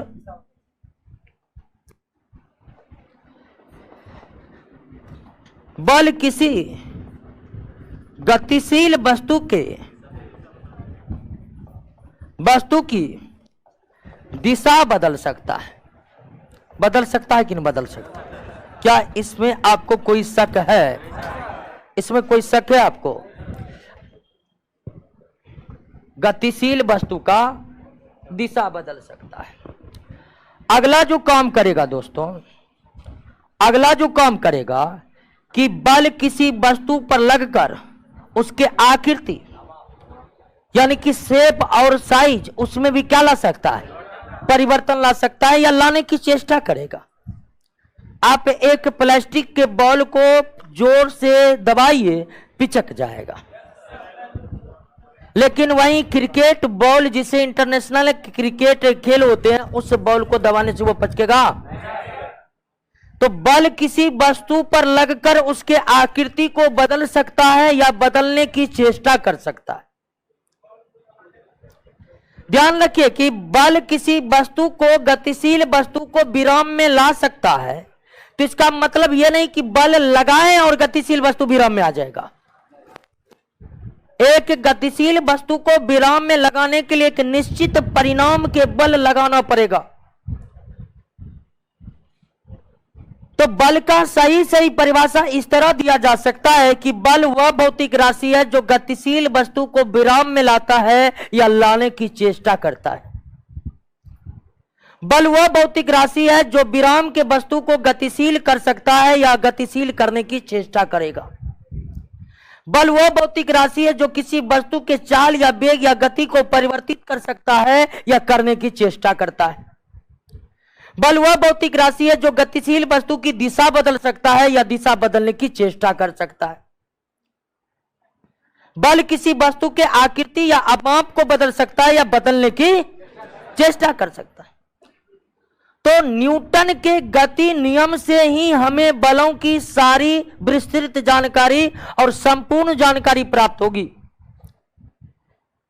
लेकिन क्या हम न्यूटन के गति नियमों के बगैर बल को परिभाषित नहीं कर सकते? कर सकते हैं, और पांच तरह से कर सकते हैं। इतनी बात को समझे, बल किसी वस्तु पर लगकर कितने तरह के प्रभाव को दर्शा सकते हैं। क्या बल किसी गतिशील वस्तु को विराम में ला सकता है? बिल्कुल ला सकता है। क्या बल किसी विराम के वस्तु को गतिशील कर सकता है? बिल्कुल कर सकता है। क्या बल किसी वस्तु के आकृति या माप में परिवर्तन ला सकता है? बिल्कुल ला सकता है। क्या बल किसी वस्तु के चाल या वेग को परिवर्तित कर सकता है? बिल्कुल कर सकता है। क्या गतिशील वस्तु पर बल लगकर उसके दिशा में बदलाव ला सकता है? बिल्कुल ला सकता है। इस तरह से बल कितने तरह के प्रभाव को दर्शाते हैं? 5। और वे कौन कौन है? क्लियर हो गया ना? तो जब न्यूटन ने गति नहीं दिया तो बल को परिभाषित इसी तरह से किया जाता था कि खींचना, धकेलना, ऐंठना, मरोड़ना सब क्या है, या सब के रूप में हम किसका इस्तेमाल करते हैं? ठीक है, खींचना, धकेलना, ऐंठना, मरोड़ना, दबाना, इन सब के रूप में हम किसका प्रयोग कर रहे हैं? बल का प्रयोग कर रहे हैं। आखिर बल है क्या? तो उसके लिए तो दोस्तों न्यूटन के गति नियमों को पढ़ना पड़ेगा। फिलहाल कितने तरह के प्रभाव बल उत्पन्न कर सकते हैं? 5 तरह के। क्लियर हो गया? बल किसी वस्तु पर लगकर कितने तरह के प्रभाव दिखा सकते हैं?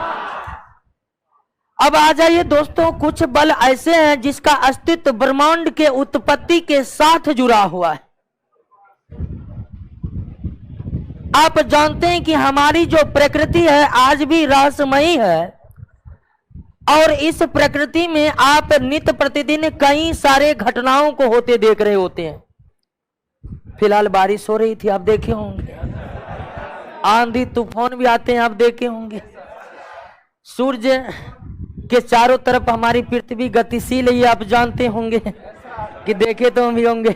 देखना संभव नहीं है पृथ्वी पर बिना किसी यंत्र के सहायता से, लेकिन प्रकृति में जो घटनाएं घटती है, हमारे प्रकृति में जो घटनाएं घटती है, बारिश का होना, आंधी तूफान का उठना, ज्वार भाटा का उठना, पृथ्वी के सूर्य के चारों तरफ घूमना, आकाशीय तारे का एक दूसरे के बीच प्रतिकर्ष, एक दूसरे के तरफ चारों तरफ घूमना, ये सब जो प्राकृतिक घटनाएं हैं, ये सब प्राकृतिक घटनाएं क्यों घटती है?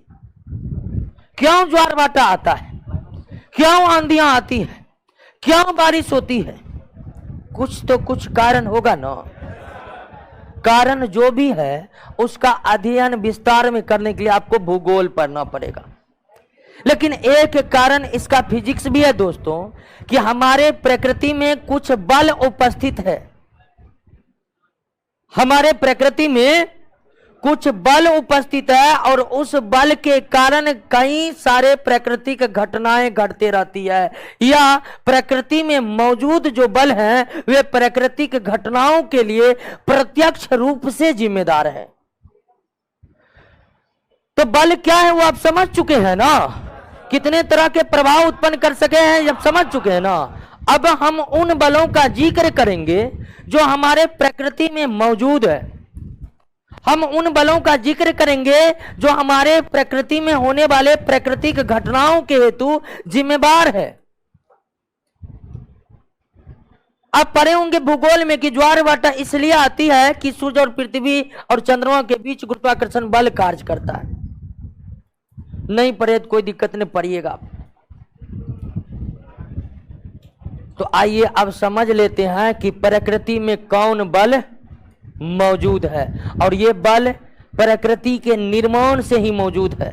अंतर यही है, समय समय पर अलग अलग वैज्ञानिकों ने प्रकृति में मौजूद इस बल की पहचान की, और पहला आपका जो बल है गुरुत्वाकर्षण बल है।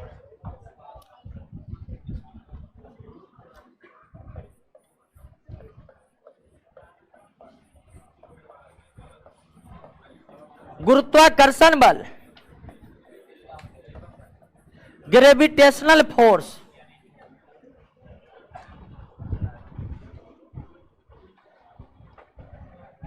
गुरुत्वाकर्षण बल। अब यह बल क्या है? तो इस प्रकृति में मौजूद कोई भी वस्तु या पदार्थ होगा तो निश्चित तौर पर उसमें क्या होगा? द्रव्यमान होगा। पदार्थ का परिभाषा यह है कि जिसमें द्रव्यमान हो। तो इस ब्रह्मांड में मौजूद कोई भी वस्तु जिसमें द्रव्यमान हो, इस ब्रह्मांड में मौजूद कोई भी दो वस्तु जिनके बीच क्या हो, जिनमें क्या हो दोस्तों, मतलब वह वस्तु पदार्थ हो, तो वस्तुओं में होने वाले द्रव्यमान के कारण किन्हीं दो वस्तुओं के बीच, उनके द्रव्यमान के कारण, किन्हीं दो वस्तुओं के बीच किसके कारण? उनके द्रव्यमान के कारण एक प्रकार का आकर्षण बल लगता है। क्या लगता है? एट्रैक्टिव फोर्स लगता है। इसी आकर्षण बल को क्या कहते हैं? गुरुत्वाकर्षण बल कहते हैं, जिसका खोज सबसे पहले न्यूटन ने ही किया था। प्रकृति में मौजूद किन्हीं भी दो पदार्थों के बीच उनके द्रव्यमान के कारण लगने वाले आकर्षण बल को क्या कहते हैं? यानी कि गुरुत्वाकर्षण बल एक ऐसा बल है जिसमें क्या है? आकर्षण है। आकर्षण के अतिरिक्त इसमें और कुछ भी नहीं है। और इस गुरुत्वाकर्षण बल का जो आधार है, जो बेस है, वो क्या है? द्रव्यमान है। किन्हीं भी दो द्रव्यमान के वस्तुओं के बीच आकर्षण बल लगेगा ही लगेगा। यह असंभव है कि किन्हीं दो द्रव्यमानों के बीच गुरुत्वाकर्षण ना लगे। और इस बल की खोज हमारे प्रकृति में यह बल मौजूद है, इसका खोज किसने किया? किसने किया? न्यूटन ने किया। और न्यूटन के अनुसार गुरुत्वाकर्षण बल F बराबर G m1 m2 बटे r स्क्वायर होता है। कैसे होता है? तो इसके लिए एक चैप्टर है, फिलहाल थोड़ा सब समझ लीजिए कि अगर इसके द्रव्यमान को अगर हम m1 माने, इसके द्रव्यमान को हम m2 माने, इसके द्रव्यमान को हम r माने, तो गुरुत्वाकर्षण बल F बराबर G m1 बटे m2 बटे r स्क्वायर होता है। यानी कि जो वस्तु जितना अधिक द्रव्यमान वाली होती है, उनके बीच गुरुत्वाकर्षण बल उतना ही क्या होता है? प्रबल होता है। अधिक द्रव्यमान वाली वस्तुओं के बीच गुरुत्वाकर्षण बल अधिक होता है, कम द्रव्यमान वाली वस्तुओं के बीच गुरुत्वाकर्षण बल किस पर निर्भर करता है? तो वस्तुओं के द्रव्यमान पर निर्भर करता है। कैसे निर्भर करता है? तो डायरेक्टली प्रोपोर्शनल होता है। किसने पता लगाया? न्यूटन ने। उसके बाद गुरुत्वाकर्षण बल जो है दोस्तों, दो वस्तुओं के बीच की दूरी के वर्ग के व्युत्क्रमानुपाती होता है, इनवर्स प्रोपोर्शनल होता है। यानी जो वस्तु जितनी अधिक दूरी पर होगा, उनके बीच गुरुत्वाकर्षण बल उतना ही क्या होगा? कम होगा। जब दो वस्तु जितना ही अधिक निकट होगा, उसके बीच गुरुत्वाकर्षण बल उतना ही क्या होगा? अधिक होगा। क्लियर है? समझ गए? तो गुरुत्वाकर्षण बल क्या है, समझ गए ना? दो ब्रह्मांड में किन्हीं दो वस्तुओं के बीच उनके द्रव्यमान के कारण लगने वाले आकर्षण बल को क्या कहते हैं? गुरुत्वाकर्षण बल एक कैसा बल है? आकर्षण। और ये केंद्रीय बल है, जो दो वस्तुओं को मिलाने वाले, दो वस्तुओं के गुरुत्व केंद्र को मिलाने वाले रेखा की तरफ कार्य करता है। यानी कि यह वस्तु इसको इसी सरल रेखा पर आकर्षित करेगा और यह वस्तु इसको इसी सरल रेखा पर, उल्टा हो गया।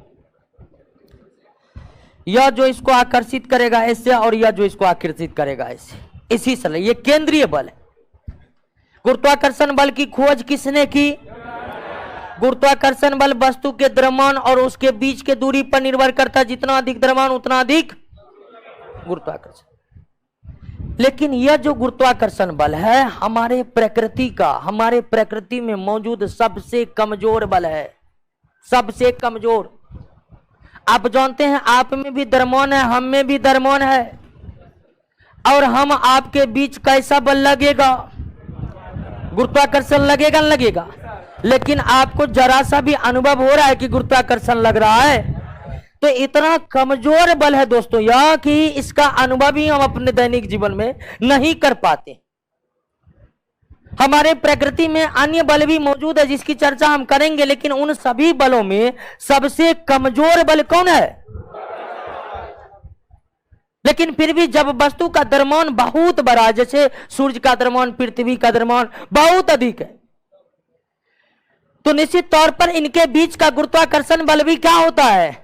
बहुत ज्यादा होता है। सूर्य और पृथ्वी के बीच का गुरुत्वाकर्षण इतना प्रबल होता है कि दोनों एक दूसरे, पृथ्वी जो है सूर्य के चारों तरफ क्या लगाते रहते हैं? चक्कर लगाते रहते हैं।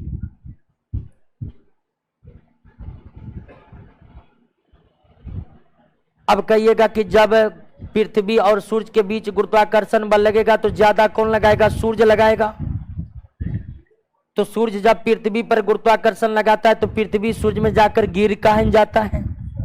तो सूर्य भी स्थिर रहेगा तब ना गिर जाएगा। सूर्य भी गतिशील है, पृथ्वी भी उसके चारों तरफ क्या है? स्थिर नहीं है।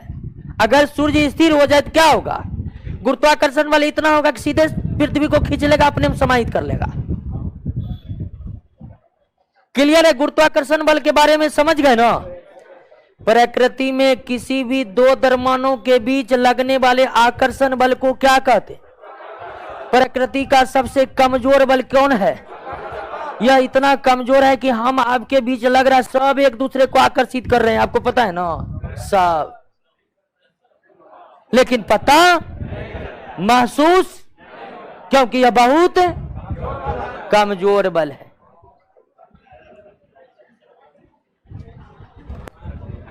आइए दोस्तों अगला बल पर चले।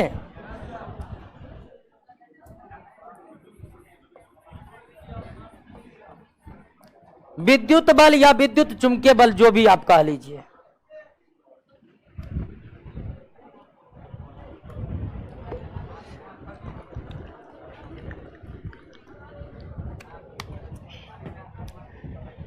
आप जानते हैं कि हमारे प्रकृति में दो प्रकार के आवेश भी मौजूद हैं।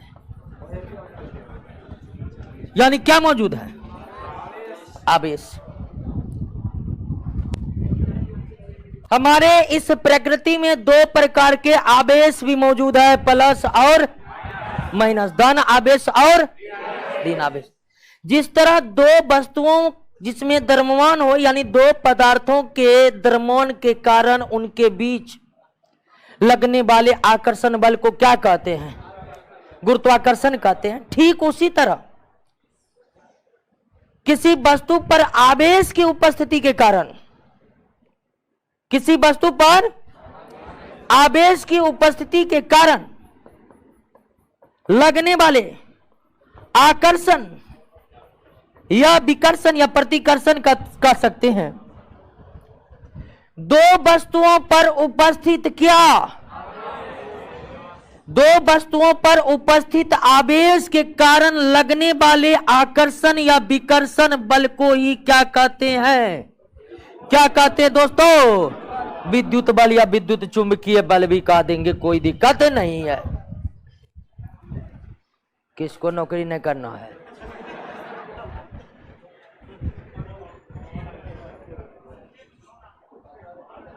चलिए दोस्तों साइलेंट रहिए, न तो नौकरी नहीं होगा ना। जो अभी फोन कर रहे हैं कभी फोन घुराएगा नहीं, उठाएगा नहीं। अल्लाह मत करिए दोस्तों, समझ रहे ना बात को? इसीलिए दोस्तों पराये के संबंध में पूरा स्वार्थी बन जाइए, कोई दुनिया में किसी का नहीं है। पराया कीजिए मस्ती से, नौकरी हुआ सब आपका अपना है। पढ़ाई कर रहे हैं, कुछ नहीं कर रहे हैं, नौकरी नहीं हुआ, कोई आपका अपना। इसीलिए स्वार्थी बन जाइए। जब बात पढ़ाई की हो, कोई नहीं अपना है, बाद में देखेंगे, पहले पढ़ाई जरूरी है।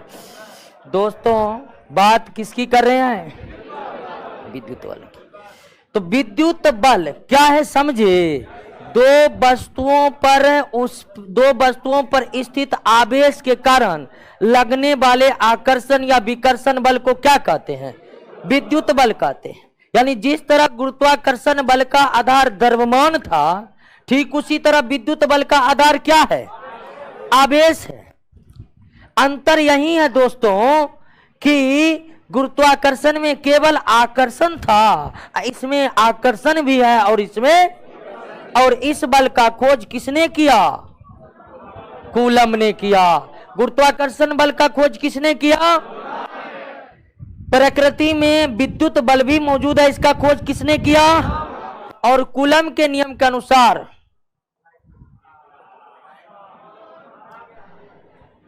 कूलम के नियम के अनुसार अगर दो आवेशों के बीच के दूरी को क्या मर ले, दूरी r मर ले, तो उसके बीच लगने वाला विद्युत बल होता है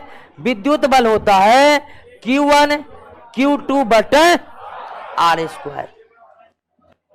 यानी कि विद्युत यह आकर्षण भी हो सकता है, प्रतिकर्षण। जैसे कि अगर विपरीत आवेश है तो क्या होगा? आकर्षण। विपरीत आवेश के बीच क्या होता है? और समान आवेश के बीच क्या होता है? तो विपरीत आवेश या समान आवेश होगा तो उसी तरह से आकर्षण या प्रतिकर्षण बल F बराबर ये कांस्टेंट है Q1 Q2 bye RS। Newton coulomb का नियम देखिएगा, पता चलेगा दोनों एक दूसरे को एकदम काफी मिलते थे। गुरुत्वाकर्षण बल भी कुछ ऐसा ही था कि ना है, सेम टू सेम लगता है। कूलम से हमने डायरेक्ट छाप लिया है न्यूटन का। अंतर ये वहां पर द्रव्यमान था, यहाँ पर क्या है, आवेश है कि ना है। यानी कूलम के विद्युत बल संबंधी जो नियम है और न्यूटन के गुरुत्वाकर्षण संबंधी जो नियम है, दोनों के बीच काफी समानताएं नहीं लग रहा है आपको। तो विद्युत बल में जो आकर्षण और विकर्षण होता है वो भी आवेश के गुणनफल के समानुपाती, उनके बीच की दूरी के क्या होता है, व्युत्क्रमानुपाती होता है। तो क्लियर हो गया। लेकिन दोस्तों विद्युत बल का मान गुरुत्वाकर्षण बल के तुलना में काफी, यह विद्युत बल जो है गुरुत्वाकर्षण से कितना गुना ज्यादा, 10 के पावर 36 गुना ज्यादा शक्तिशाली होता है। विद्युत बल गुरुत्वाकर्षण बल के तुलना में 10 के पावर 36 गुना ज्यादा शक्तिशाली होता है। गुरुत्वाकर्षण बल इस प्रकृति में मौजूद सबसे कमजोर बल है। क्लियर हो गया, बात समझ गए। गुरुत्वाकर्षण बल ज्यादा शक्तिशाली है या विद्युत बल? विद्युत बल गुरुत्वाकर्षण बल से कितना गुना ज्यादा शक्तिशाली? 10 के पावर 36 गुना शक्तिशाली। गुरुत्वाकर्षण बल में आकर्षण है सिर्फ, लेकिन विद्युत बल में आकर्षण भी और विकर्षण भी है। गुरुत्वाकर्षण का खोज न्यूटन ने किया और विद्युत बल का खोज। आइए एक तीसरा बल जो हमारे प्रकृति में मौजूद है वो है न्यूक्लियर फोर्स।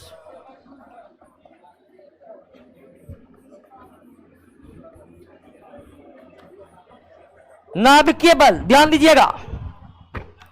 अब ध्यान दीजिए कि कूलम के नियम के अनुसार समान आवेश के बीच क्या होगा, समान आवेश के बीच क्या होगा, चाहे वो समान आवेश प्लस प्लस हो और चाहे वो समान आवेश माइनस माइनस हो, उसके बीच क्या होगा, प्रतिकर्षण।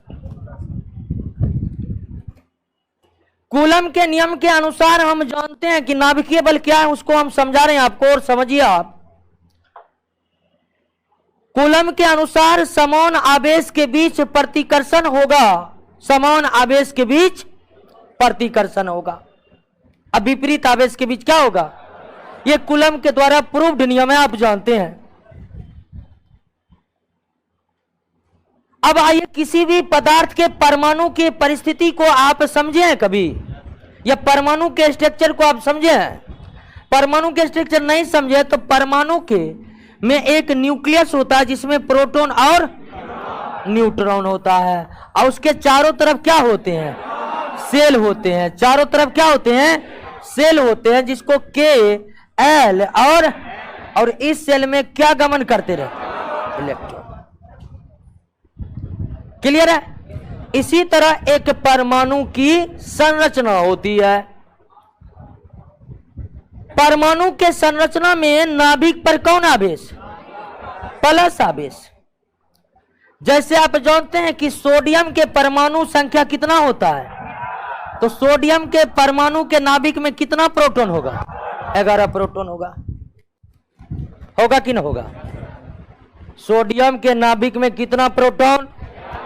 अब प्रोटॉन पर कौन आवेश, पॉजिटिव, और न्यूट्रॉन चार्ज लेस होता है, आवेशहीन होता है।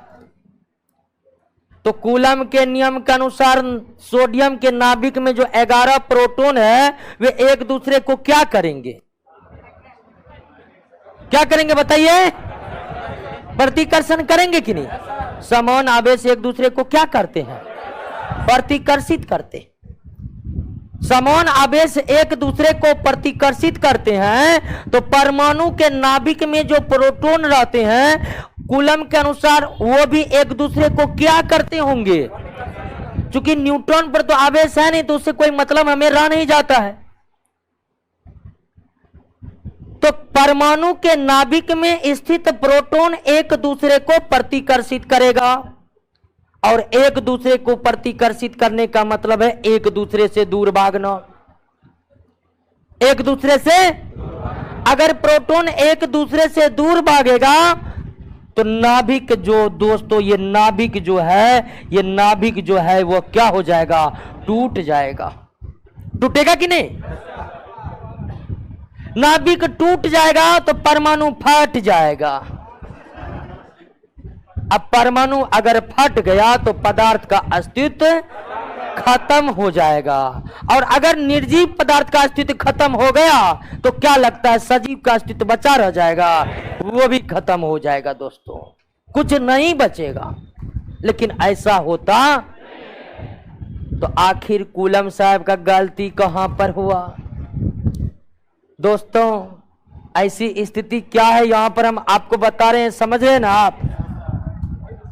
तो जब परमाणु के प्रोटॉन को हम देखते हैं तो सभी प्रोटॉन पर प्लस प्लस आवेश। कूलम साहब को बुलाया गया कि कूलम साहब देखिए तो खाली प्रोटॉन प्रोटॉन है और सब पर प्लस प्लस है, तो क्या होगा इनके बीच? कूलम के नियम के अनुसार का कि सीधा प्रतिकर्षण करेगा। प्रतिकर्षण करेगा तो फिर कूलम साहब बताइए कि ये नाभिक तो टूट जाएगा, क्योंकि प्रोटॉन एक दूसरे से दूर भागेगा तो टूटेगा ही टूटेगा। कूलम के अनुसार कहा कि हाँ टूट जाएगा। कहा कि ऐसा होता कौन है? कूलम गया बाहर। यानी कि आप ये कह सकते हैं कि इसकी व्याख्या हम कूलम के नियमों के आधार पर कर नहीं सकते दोस्तों। कूलम के नियम की अपनी सीमाएं हैं।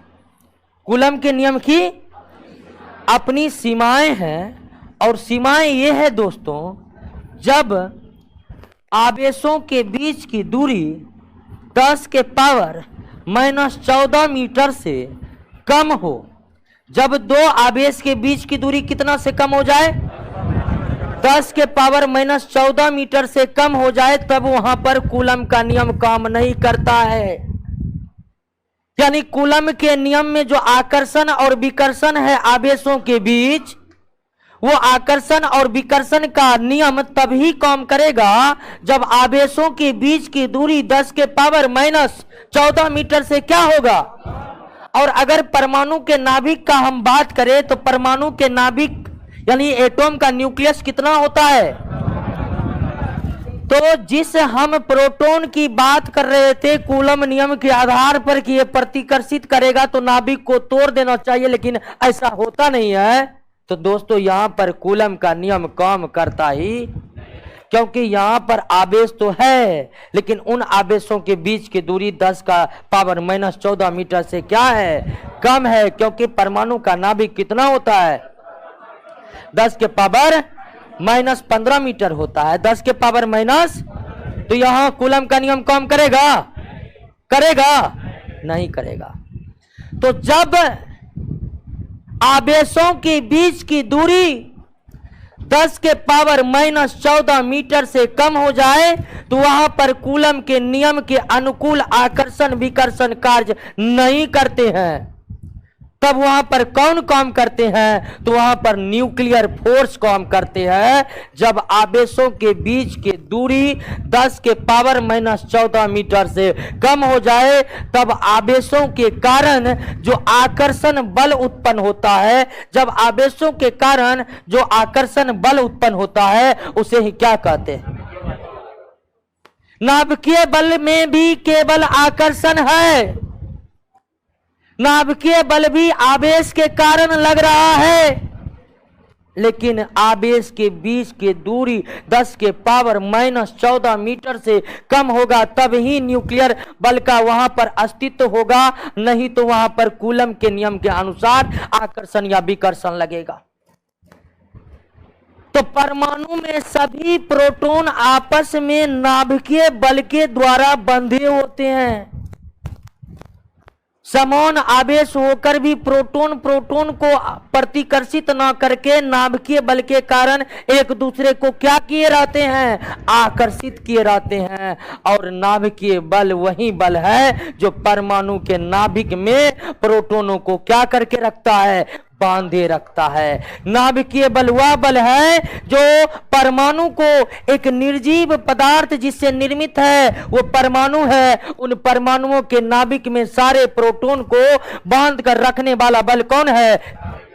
और इसी बल के कारण पदार्थ का अस्तित्व है दोस्तों। अगर प्रकृति से इस बल को विलोप कर दिया जाए, लुप्त कर दिया जाए, तो पदार्थ का अस्तित्व ही समाप्त हो जाएगा, पदार्थ का अस्तित्व ही समाप्त हो जाएगा। और यह प्रकृति का सबसे मजबूत बल है दोस्तों। यह प्रकृति का क्या है? सबसे मजबूत बल है। यह गुरुत्वाकर्षण बल के तुलना में गुरुत्वाकर्षण बल का 10 के पावर 38 गुना ज्यादा शक्तिशाली 38 है ना। 10 के पावर, नाभिकीय बल 10 के पावर 38 गुना, 10 के पावर 36 गुना है आपको विद्युत बल। तो हमारे प्रकृति का सबसे मजबूत बल कौन है? हमारे प्रकृति का सबसे कमजोर बल कौन है?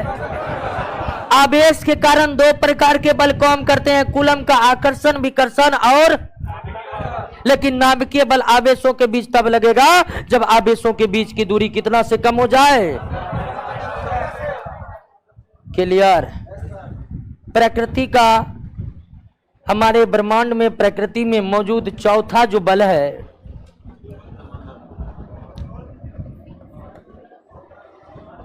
चौथा है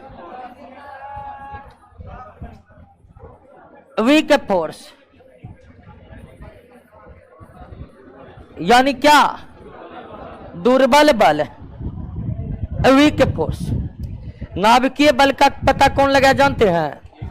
युकावा। युकावा नहीं लगाया, युकावा का एक थ्योरी आया था, आप 11th क्लास में केमिस्ट्री में पढ़े होंगे। वहां पर एक थ्योरी है युकावा पाइमेसोन थ्योरी। पढ़े थे? नहीं पढ़े तो टेंशन नहीं लीजिए, हमको आता भी नहीं कि आपको पढ़ा देंगे, ठीक है। युकावा पाइमेसोन थ्योरी, जब युकावा पाइमेसोन थ्योरी पेश हुआ था तब ही नाभिकीय बल, न्यूक्लियर फोर्स के अस्तित्व का पता चला। नाभिकीय बल के अस्तित्व का पता तब चला जब युकावा पाइमेसोन थ्योरी पेश हुआ। दुर्बल बल, आप पॉजिट्रॉन का नाम सुने होंगे जरूर।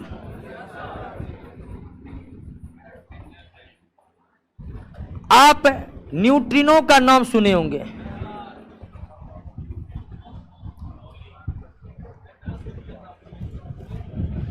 पॉजिट्रॉन, न्यूट्रिनो, ये सब परमाणु में पाए जाने वाले अस्थायी कण है। ये सब किसी परमाणु में पाए जाने वाले क्या है? अस्थायी कण है। अस्थायी कण 3 है, इलेक्ट्रॉन प्रोटॉन न्यूट्रॉन। अस्थायी कण कितने हैं दोस्तों? 3, इलेक्ट्रॉन प्रोटॉन। लेकिन ये सब भी है पॉजिट्रॉन न्यूट्रॉन। और ये सब कण कहां होते हैं दोस्तों? तो ये सब कण होते नहीं है। होता क्या है कि परमाणु की स्थिति को तो देख ही लिया, इसमें प्रोटॉन है, न्यूट्रॉन है और चारों तरफ इलेक्ट्रॉन क्या कर रहा है। तो ये सब जो कण है, ये कण प्रोटॉन प्रोटॉन के आपसी टक्कर से, प्रोटॉन न्यूट्रॉन के आपसी टक्कर से, कक्षा में चक्कर लगाने वाले इलेक्ट्रॉन के आपसी टक्कर से उत्पन्न, ये जो कण देख रहे हैं पॉजिट्रॉन और न्यूट्रॉन वाला कण, न्यूट्रॉनों वाला कण, ये सब अस्थायी कण है। कुछ ही समय के लिए ये कण का अस्तित्व रहता है, सेकेंड के 1000वें भाग में ये कण आते हैं और पुनः विलुप्त हो जाते हैं। ये कण कहां से आते हैं? परमाणु के भीतर। तो परमाणु के भीतर प्रोटॉन प्रोटॉन के आपसी टक्कर से, प्रोटॉन न्यूट्रॉन के आपसी टक्कर से, न्यूट्रॉन न्यूट्रॉन के आपसी टक्कर से, सेलों में चक्रीय गति कर रहे इलेक्ट्रॉन इलेक्ट्रॉन के आपसी टक्कर से, ये सब अस्थायी कण कुछ ही समय के लिए, सेकेंडों के 1000वें भाग के लिए उपस्थित होते हैं और पुनः इसका अस्तित्व क्या हो जाता है? गायब। इसलिए इसे क्या कहते हैं? एक परमाणु के भीतर पॉजिट्रॉन न्यूट्रॉन उत्पन्न होने के लिए, एक परमाणु के भीतर पॉजिट्रॉनों और न्यूट्रॉनों जैसे उत्पन्न, न्यूट्रॉनों जैसे अस्थायी कण उत्पन्न होने के लिए जो बल जिम्मेवार है वो बल कौन है? दुर्बल बल। Weak force. दुर्बल बल दोस्तों, दुर्बल बल के कारण ही, वीक फोर्स के कारण ही ये सब कण, ये सब अस्थायी कण परमाणु के भीतर उत्पन्न होते हैं और पुनः कुछ समय बाद इसका अस्तित्व क्या हो जाता है, समाप्त हो जाता है। तो अगर हम अपने प्रकृति को देखें तो हमारे प्रकृति में कुल कितने प्रकार के मूल बल मौजूद है? 4। गुरुत्वाकर्षण बल, विद्युत बल और नाभिकीय बल, और सबसे कमजोर बल कौन है? और सबसे मजबूत बल न्यूक्लियर फोर्स। सबसे कमजोर बल गुरुत्वाकर्षण बल है, सबसे मजबूत बल। क्लियर है? मिलते हैं दोस्तों अगले क्लास में।